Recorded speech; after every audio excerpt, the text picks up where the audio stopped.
Haidong! In this video, we're going to talk about aspects of Form 4. So, how would you describe what Form 4 is?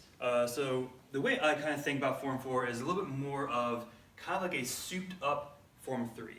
Now, that said, there's still going to be new and kind of interesting things to kind of play with it, but the ideas that are introduced in Form 3, now you kind of interact with it a little bit differently.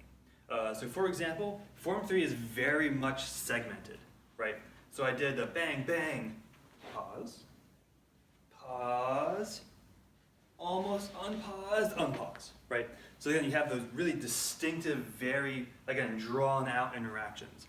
Now that said, allegedly, if you learn this in Form 3, now you can kind of interact with, again, an AI, if you want to think of it that way. And not so artificial, but again, an intelligent agent, right? So an IA. But the idea with that is so now I'm actually engaging with someone. Now I want to kind of shorten that interaction while still being able to overpower my opponent.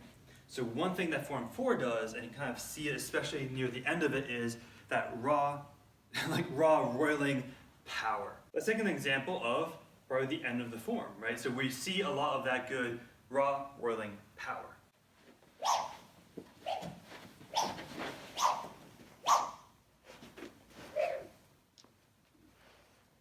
Notice how each cut kind of added power to the next one, right? So we're here, one, power, stepping with it, power, turning, throwing that blade up and forward, and then down, down, right? So notice how my body is again lifting and so rising and falling, right? With the cuts a little bit, so it's working on a different aspect, but it's working on, again, controlling that momentum in a different way. A quick little aside on that one is also, this also introduces the idea of power cut stabilize. And this is also a lot more true in Bangkok, but the idea is here, right? So even in early on, right? So one, bang, stabilize. Bang, cut, stabilize.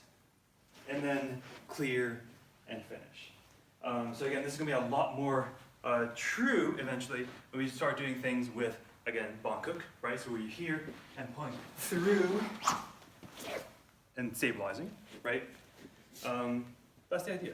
Another aspect that I hinted at, right, is also the fact that you're rising and falling to hit different areas, right?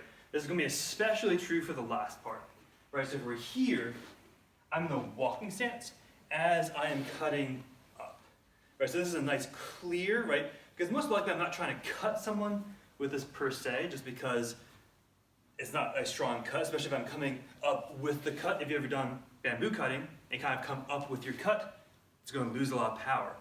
So it seems a little bit counterintuitive initially, right?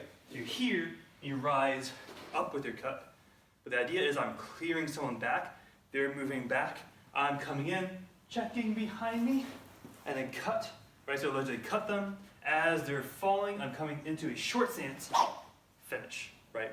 So the idea is walking stance clear, walking stance strike, and then power cut into that so to say. So you're going to be engaging again different parts of the body, right? So the clear is aiming towards the rib. Again, the reason you do that is because it's kind of harder to block. Even if they do deflect it, you're still spinning and you're still going to be able to strike, right?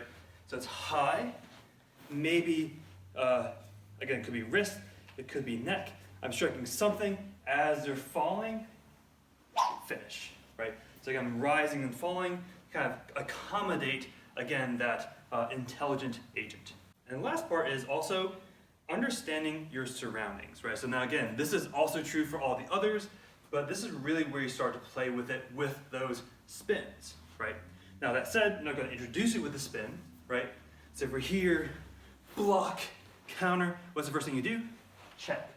Right, so you have a passive block because you don't know what's going on. You're checking kind of around you, and then you know someone there, and then you're going back into kenjok, right? Same thing here. So it's uppercut. As you spin, I'm checking, making sure I'm not being followed, and then I come in with those two dog cuts to that last person. So again, this is going to be true pretty much every time you do a spin cut. Again, I think I talked about that in the past, but the idea is just to keep in mind, again, what's going on around you, right? Because otherwise, that's not necessarily either faster or more powerful than something like that, right? So you might ask, like, all right, why the spin, right? I need to make sure I'm not being checked, I'm not being followed, I'm good, and a good way to do that is a nice, quick spin.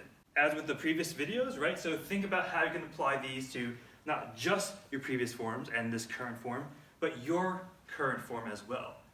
Because, so especially if you're doing a lot of spins and stuff like that, think about how you're actually using it to engage with the surroundings. Kind of understanding that you're in the middle of a battlefield, you kind of want to make sure you know what's going on. If you have friends or foes around you, you don't want to accidentally cut the wrong one, right?